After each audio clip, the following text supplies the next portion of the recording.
오늘날 먹을거리가 부족하지 않은 요즘 사람들은 배고픔보다 슬픔이나 분노, 공허한 감정에 더 취약하다.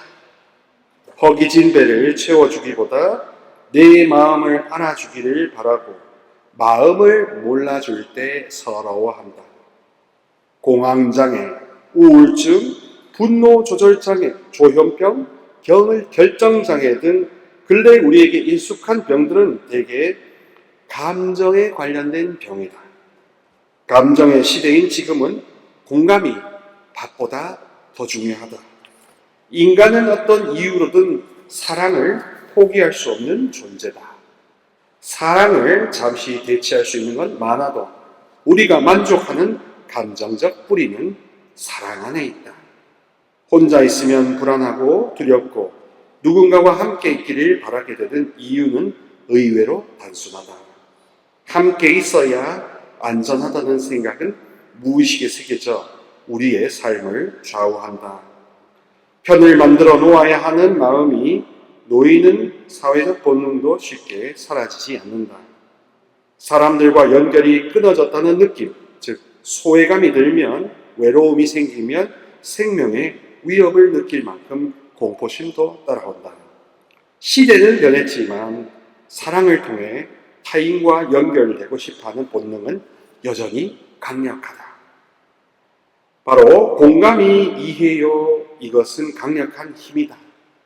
이해하는 동안 뇌는 달아오르는 감정 중추인 변연계, 흥분했을 때 자극되는 변연계를 진정시키고 이성 중추인 전두엽, 이마 뒤편에 있는 부분이거든요. 전두엽을 활동하게 한다. 이를 통해 격해진 마음이 차분해지고 서로를 받아들이게 된다. 그래서 이해는 용서이기도 하고 동시에 뇌가 할 수 있는 최대치의 사랑을 뜻한다. 그런데 이해는 결코 저절로 이루어지지 않는다. 상대의 입장과 마음을 충분히 헤아리고 입장을 바꿔 생각할 수 있을 때 이해가 가능한데 인간은 누구나 자신의 입장에서 생각하는 본능만 있기 때문이다. 그렇다고 방법이 없지는 않다. 이해는 지식의 양과 비례한다. 누군가를 이해하려면 그 사람에 관한 지식을 최대한 많이 가지면 된다. 그러니까 자기 자신을 이해하고 치유할수록 자기한테 자유가 더 샘솟는다는 뜻도 되는 겁니다. 왜 그렇게 밀어내고 싫어했는지, 왜 그렇게 변덕이 심했는지, 왜 그렇게 표현에 미숙했는지, 왜 내가 그런 생각을 했는지 도저히 이해할 수 없던 것도 그 사람의 과거와 경험을 더 깊이 알면 이해되는 측면이 생긴다. 반면 상대에 대한 정보가 부족하면 사소한 일에도 오해와 편견이 생기게 마련이다. 상대를 더 많이 이해하게 되면 사랑하는 능력도 그만큼 향상된다. 이해가 곧 사랑이 되는 순간이다. 그리고 이게 심령 언어나 많은 깊은 기도를 할수록 왜 치유가 되냐 하면 이 정신과 의사 선생님이 말한 것처럼 내 안에 모르던 걸 알게 되기 때문에 내 안에 어둠이 줄어들고 빛이 늘어나기 때문에 어둠 속에 묻혔던 것이 빛으로 발각되기 때문에 들통나기 때문에 정말 힘들었겠구나. 그게 나 자신도 해당되는 겁니다. 내 부모, 내 이웃, 내 남편, 내 자식, 내 사위, 내 손주한테만 바깥 사람들한테만 해당될 뿐만 아니라 나 자신한테도 해당된다는 겁니다. 그래서 예수의 가엾은 마음은 결국 나한테 적용되는 겁니다. 주님의 한없는 이해는 나한테 적용되는 겁니다. 내가 구세절병에 걸려서 내가 열심히 기도해 다니고 열심히 내가 뭔가를 해다 바치는 공양미 300석, 이 공덕을 쌓는 행위를 함으로써 뭔가 집안의 매듭이 풀릴 수 있겠지요. 그러나 그거는 정통 그리스도교적인 방식이 아닙니다. 섞여 있는 겁니다. 우리 한국 문화. 진짜 순수한 100% 오리지널 성경의 방식은 오늘 말씀처럼 예수님이 우리를 가엾이 여기시사 그분께 가엾이 불쌍히 여겨달라고 내가 엎조리며 매달리자 그분의 자비가 역사했다는 것이요. 누구한테요? 나한테. 그래서 형제자매 여러분, 예수의 가엾은 마음과 주님의 한없은 이해는 누구를 겨냥하냐? 먼저 나를 겨냥합니다. 그래서 나를 겨냥해서 내가 거듭나고 변화되어서 이 변화된, 전신이 변화된 죽음에서 생명으로 아예 건너 갈아탄 모습을 보여줌으로써 사람들이 자극받으라는 거지요. 그래서 성경은 그렇게 여러분을 통로로 삼아서 확장시켜 나가시는 놀라운 방식으로 여러분도 살리고 다 같이 살린다는 걸 잊지 마시기 바랍니다. 아멘. 찬미 예수님, 다 함께 우리 자신을 위해서 박수 한번 칠까요?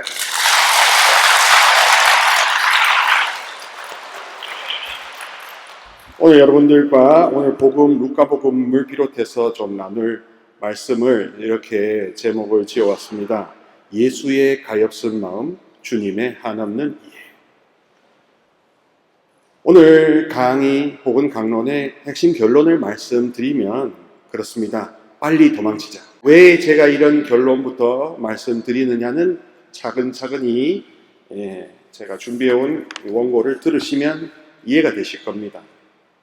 자, 우리가 말할 때 겸손이라는 것, 특히 언제나 자비하시고 관대하시고 위대하신 불변하시는 우리의 임금님, 우리의 주군님, 우리의 신, 이 야훼 신을 우리는 모시고 있는 셈입니다. 그러나 우리가 이스라엘 유다 민족처럼 모시는 게 아니라 예수 그리스도가 새롭게 모든 이들에게 모두를 살리시고자 하는 보편 구원의 관점으로 해석해 놓은 복음이라는 지침서를 바탕으로 야훼 신을 나의 신으로 모시는 셈입니다.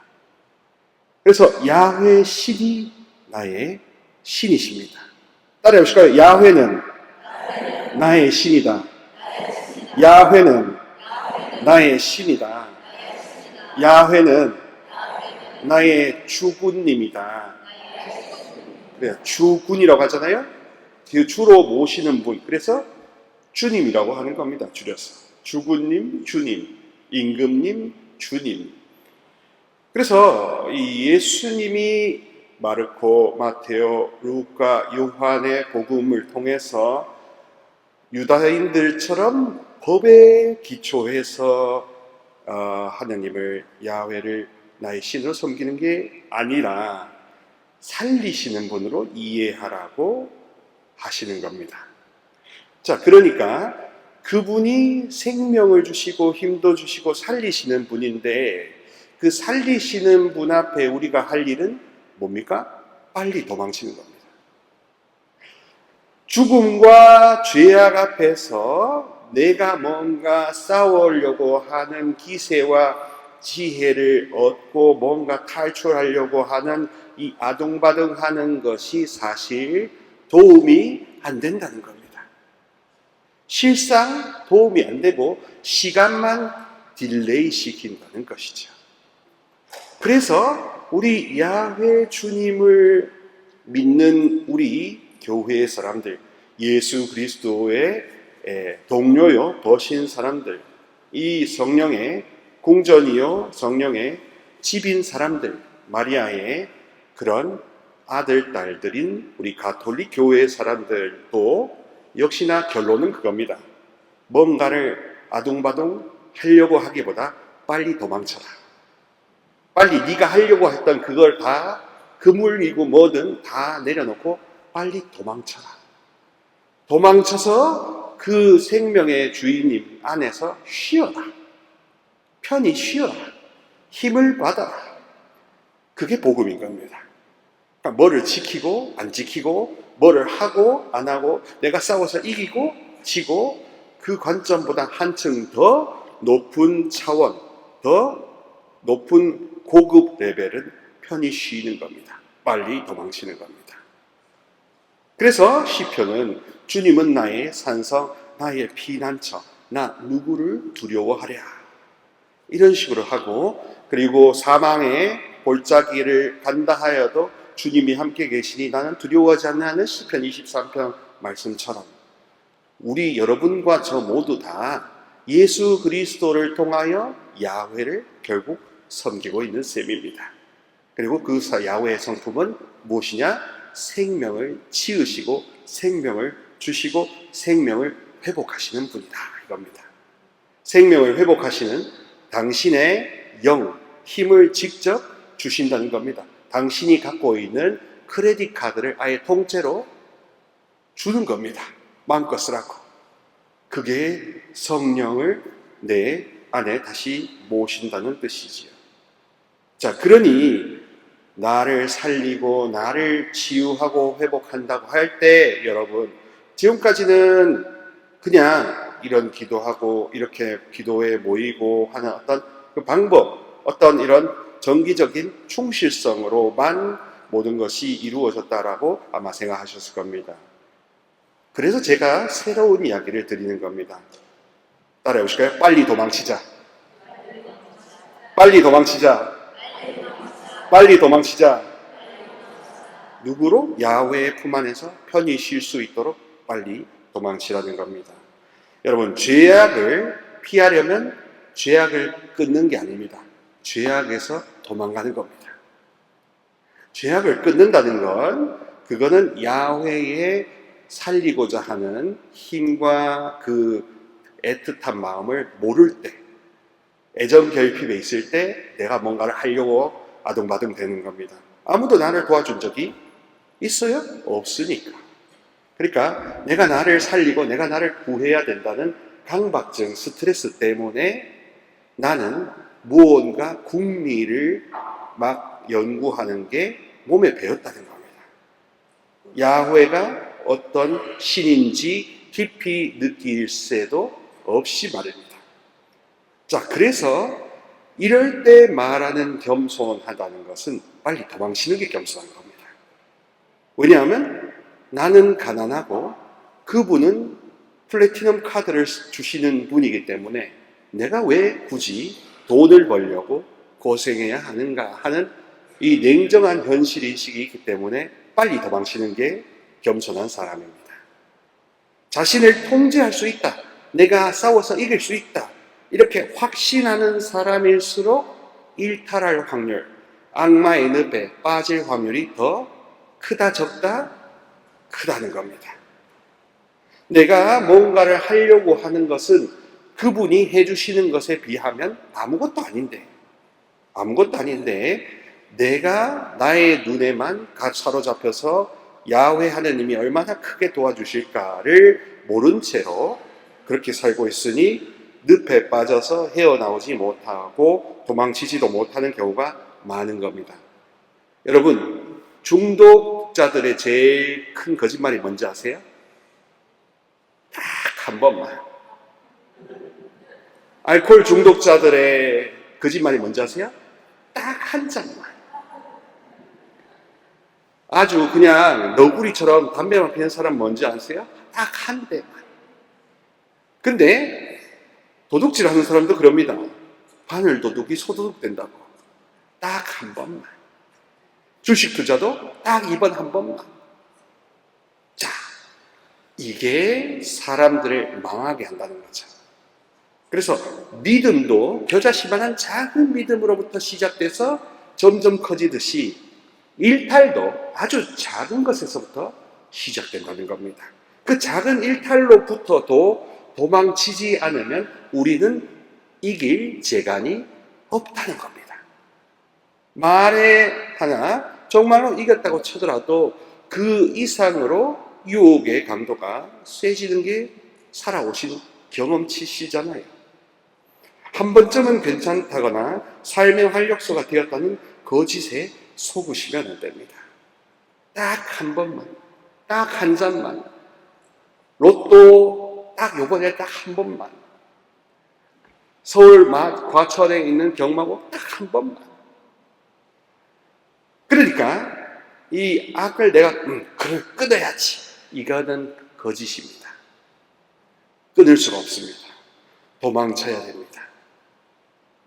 내가 그거를 싸우려고 드는 나의 이 과도한 오기에서 도망쳐야 된다는 겁니다.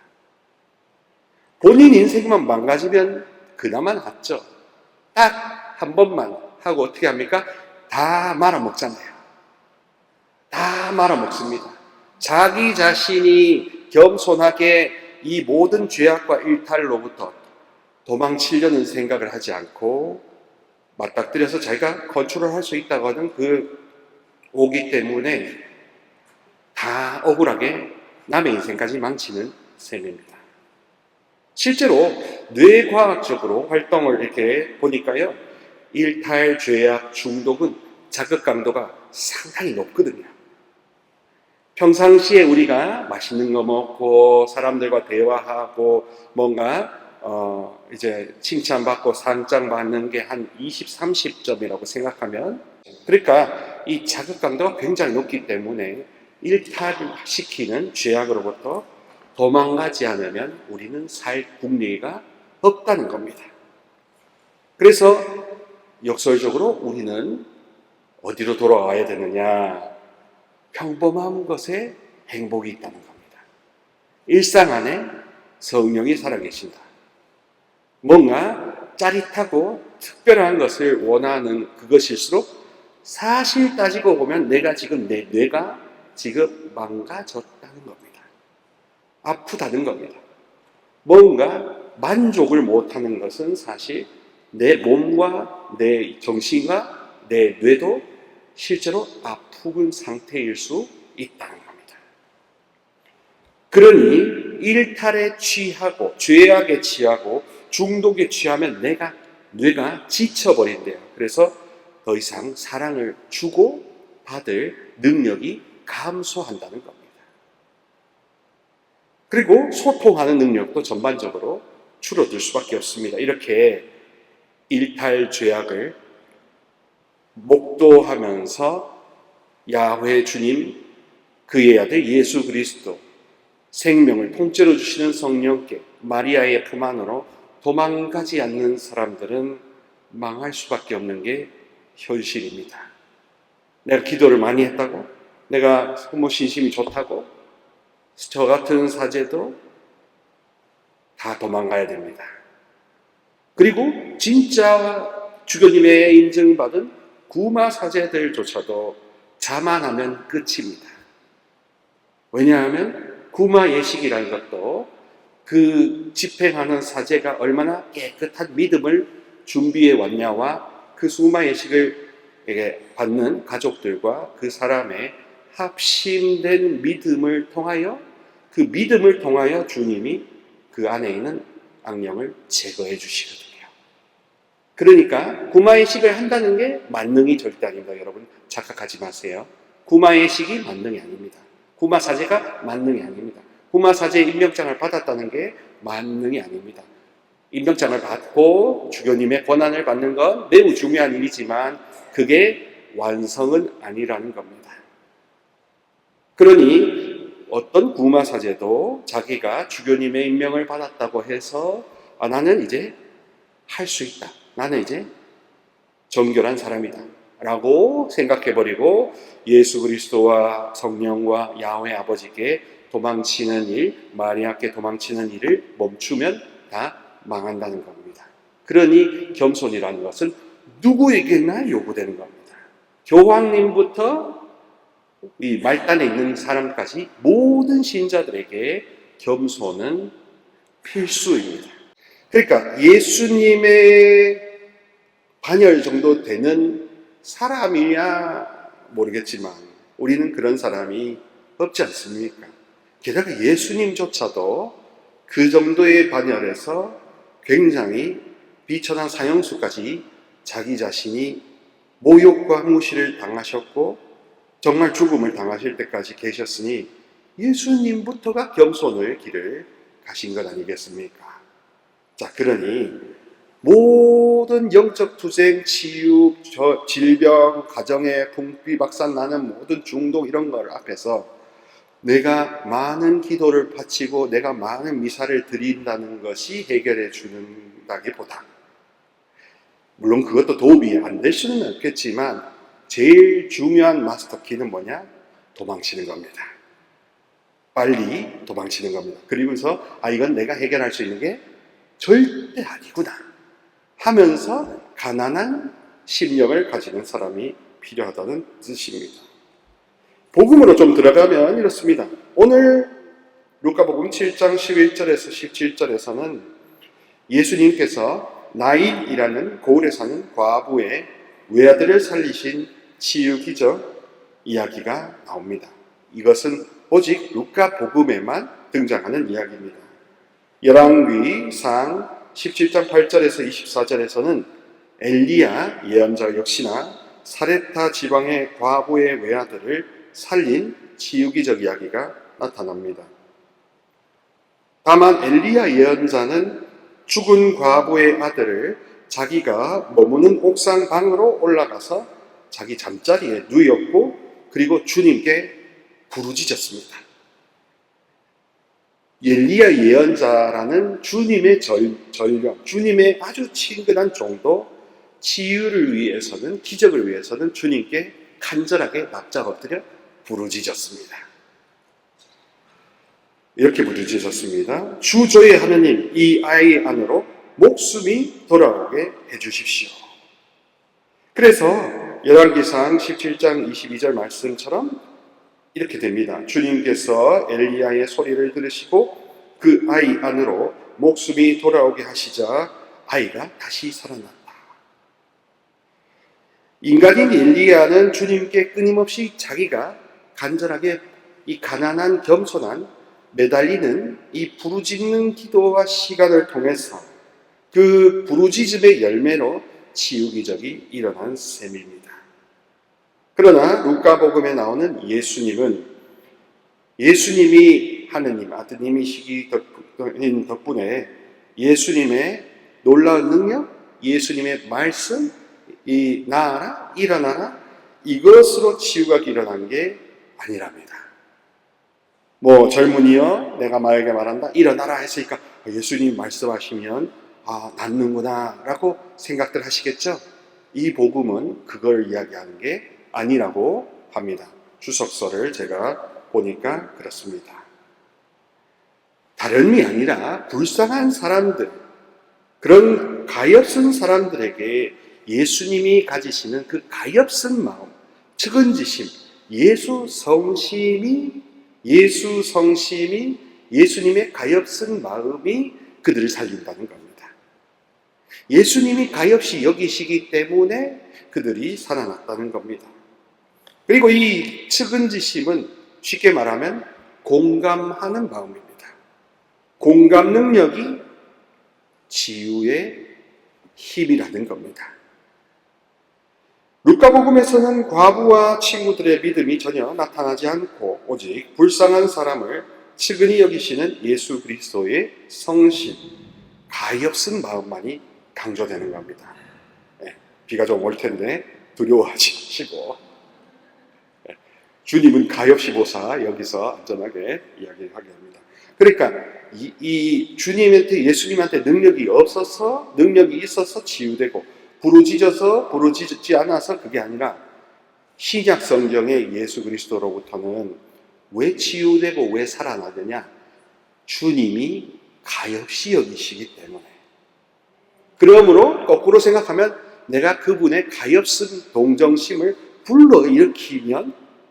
불러일으킬 정도로 내가 심령이 가난하고 궁핍하면 그 궁핍한 상태로 울며불며 매달리는 사람들이 살아난다는 뜻이 됩니다. 그러니까 안다는 사람, 바리사이 똑똑한 사람들은 잘 알지만 매달립니까? 안 매달립니까? 안 매달리니까 주님이 제껴두시는 거예요. 그래서 신약 성경으로 와서 믿음과 기도는 매달리느냐 안 매달리느냐의 문제입니다. 많이 아느냐, 많이 기도했느냐, 안 했느냐가 아니라 매달리느냐가 문제입니다.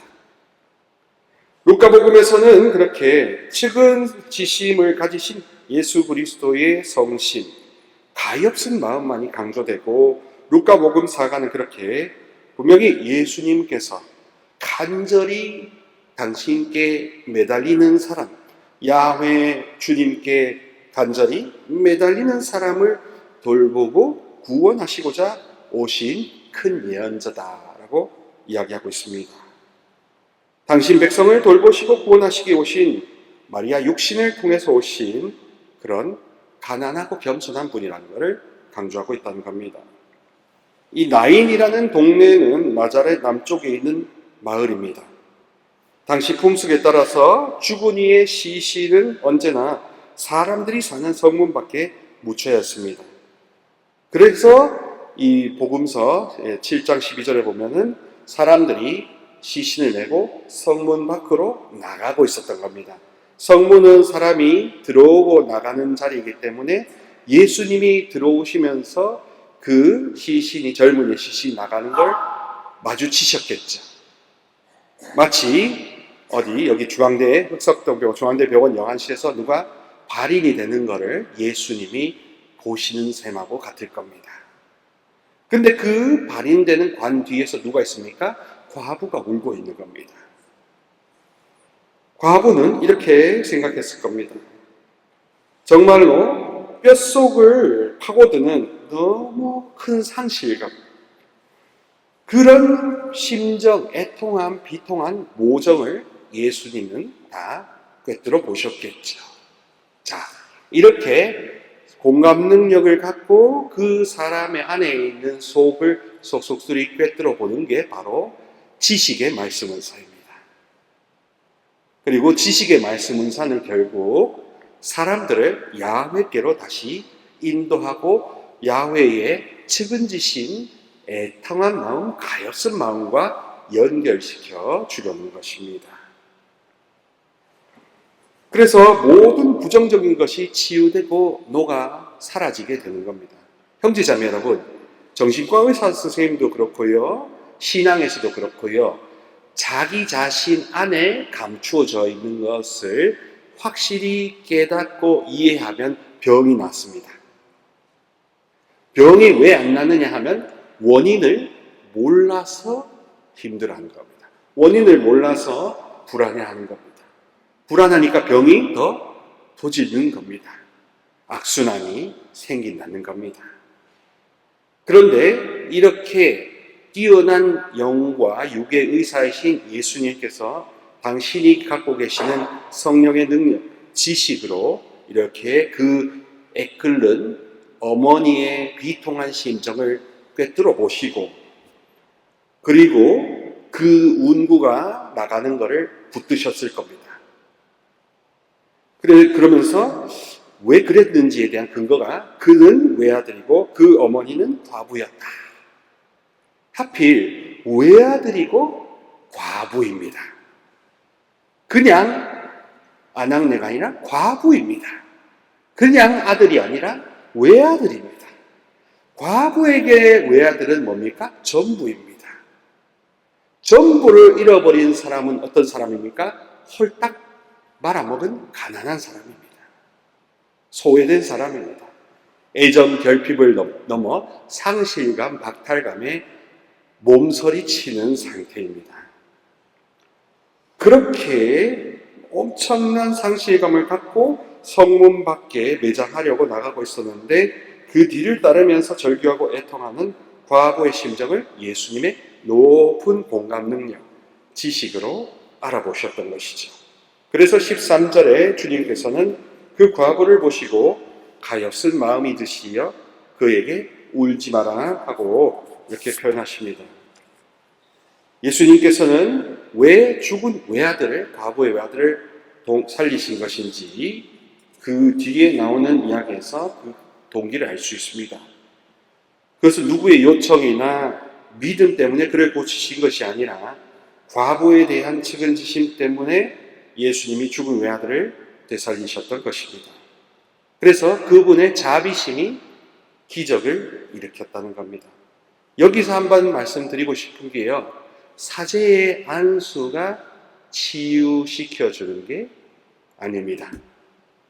제발 여러분, 사제가 안수를 드리는 게 치유의 모멘텀이 아니라는 걸 좀 믿어주시기 바랍니다.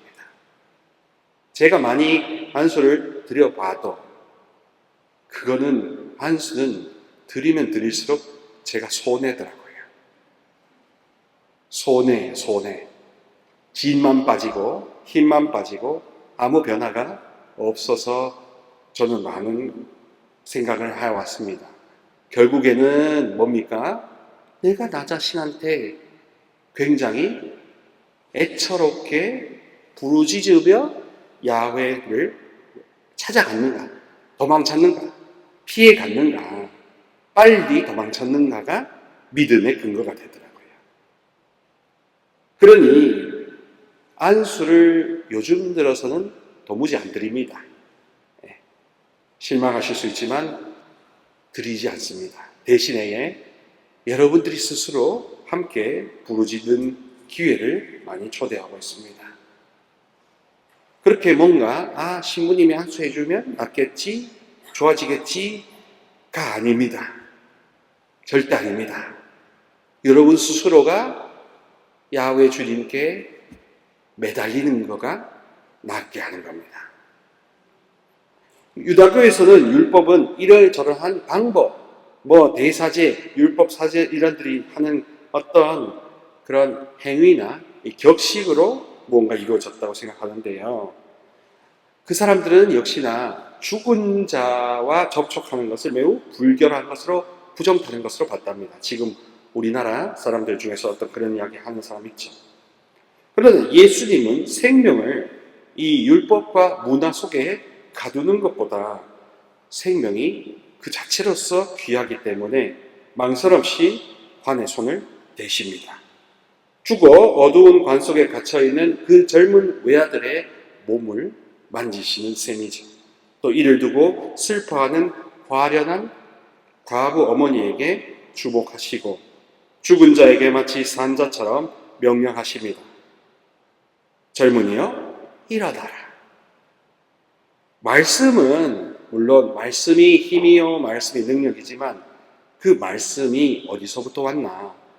예수의 가엾은 마음으로부터 왔다는 겁니다.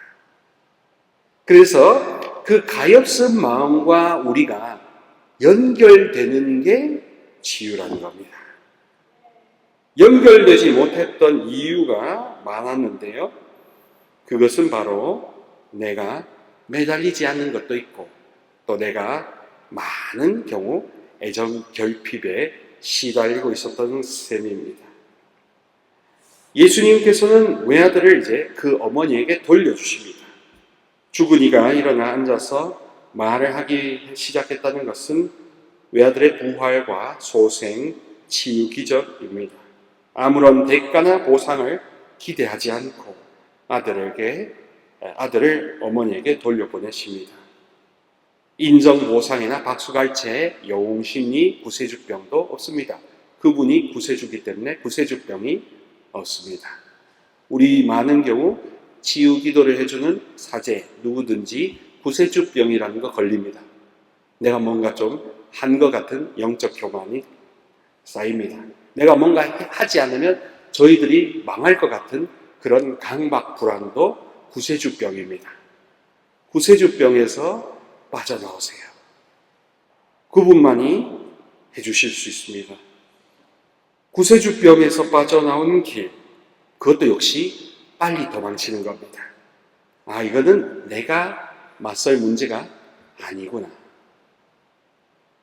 그래서 오죽하면 예수님을 엘리야나 엘리사와 같은 일반 예언자보다 더 큰 예언자라고 칭송합니다. 두려움과 놀라움에 동시에 사로잡힌 사람들은 치유기적의 표징으로 말미암아 궁극적으로 야훼 주님을 찬양하게 됩니다.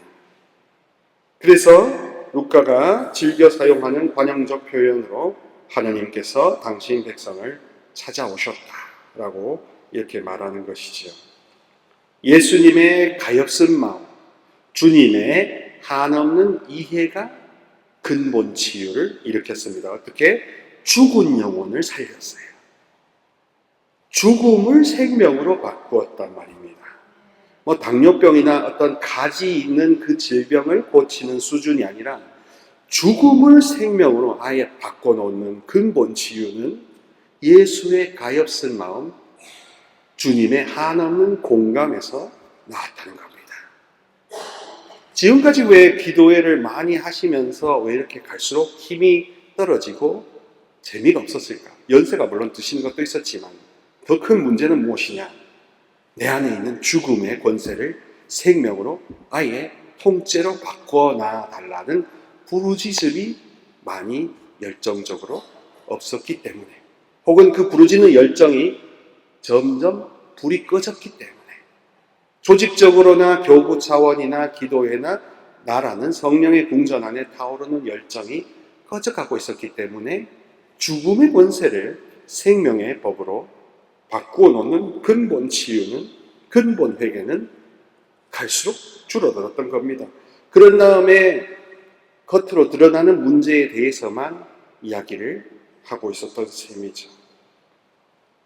자, 그래서 여러분, 궁극적으로 우리를 살리시는 예수의 측은지심, 예수의 가엾은 마음은 무슨 마음이냐? 한없이 이해하고 한없이 사랑을 공급해 주시려는 마음입니다. 따라해 보실까요? 예수의 마음은 가엾은 마음이요, 예수의 마음은 한없이 주는 마음이다. 그래서 그분은 밥 주고 누워주고 하는 게 아니라 우리의 가장 큰 문제인 생명을 준다는 겁니다. 사랑을 준다는 겁니다. 사랑 자체를 주어서 사랑의 결핍, 애정 결핍으로 파생되는 온갖 일탈 그 자체를 교정하신다는 겁니다. 윤홍균이라는 의사 선생님이 있고 베스트셀러 작가시고 공동역 1번 출구에 보면 윤홍균 정신건강의학과라는 그 병원을 운영하세요. 중앙대 출신이시더라고요. 가톨릭 신자신데 그분이 쓰신 책 사랑 수업이라는 책이 있습니다. 그래서 이 윤홍균 형제님이 하시는 말씀 중에 뭐냐면, 애정 결핍이 어린 시절에 많은 어떻게든지 애정 결핍이 해소가 되지 않았을 때 자기 병원에 찾아오는 환자들이 그 공통적인 원인이 애정 결핍이라는 걸 본다는 겁니다.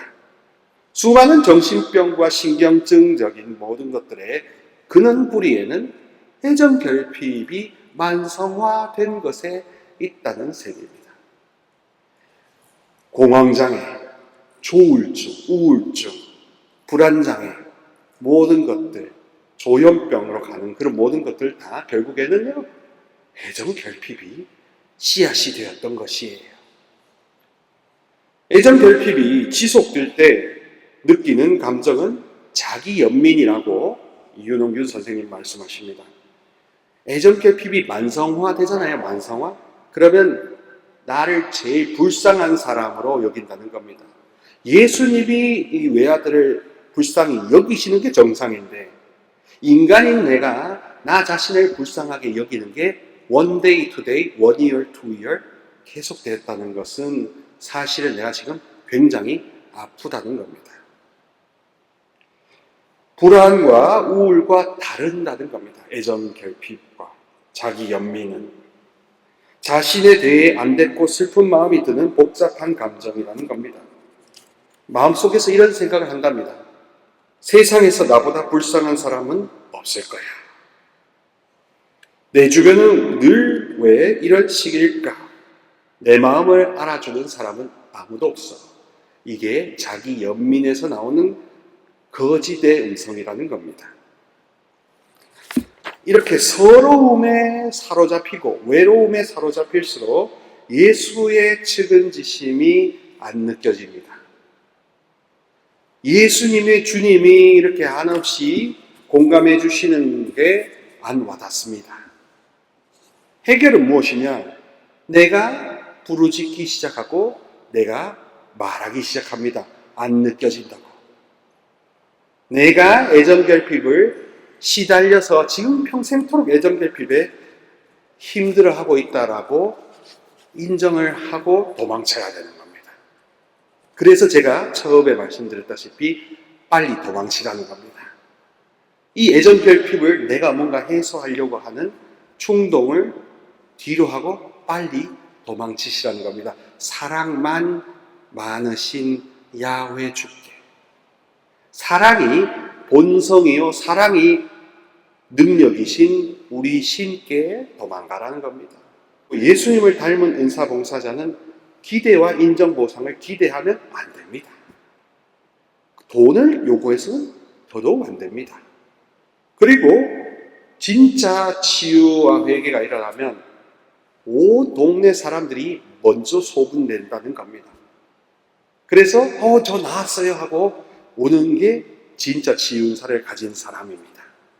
나았어? 좋아졌어? 막 물어보는 그런 사람들은 하수입니다.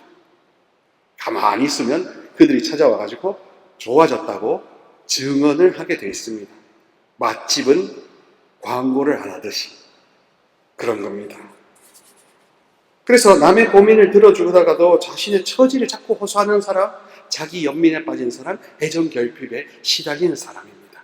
마음이 매우 아픈 사람입니다. 이들은 겉으로 보면 정이 많고 따뜻해 보이지만 실제의 공감 능력, 이해 능력은 떨어져 있습니다.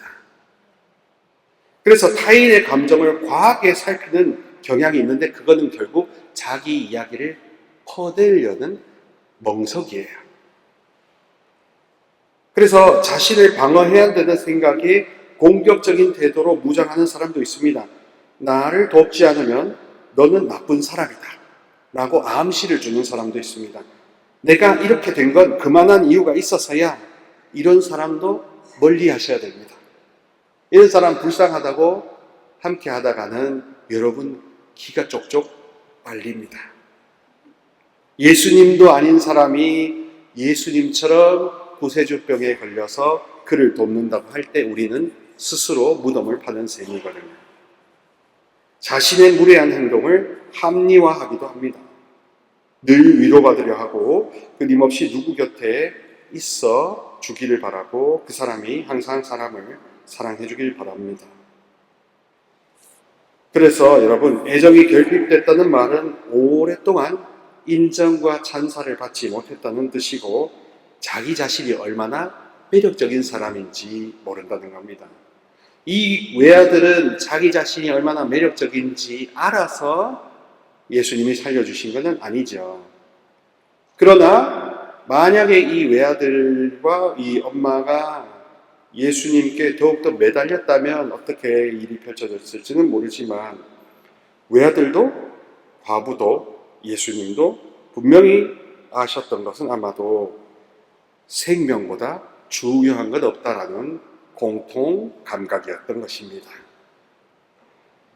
그래서 여러분, 윤홍균 이 선생님이 해주신 말을 마지막으로 하며 나눔을 마치고자 합니다. 오늘날 먹을거리가 부족하지 않은 요즘 사람들은 배고픔보다 슬픔이나 분노, 공허한 감정에 더 취약하다. 허기진 배를 채워주기보다 내 마음을 알아주기를 바라고 마음을 몰라줄 때 서러워한다. 공황장애, 우울증, 분노조절장애, 조현병, 결정장애 등 근래 우리에게 익숙한 병들은 대개 감정에 관련된 병이다. 감정의 시대인 지금은 공감이 밥보다 더 중요하다. 인간은 어떤 이유로든 사랑을 포기할 수 없는 존재다.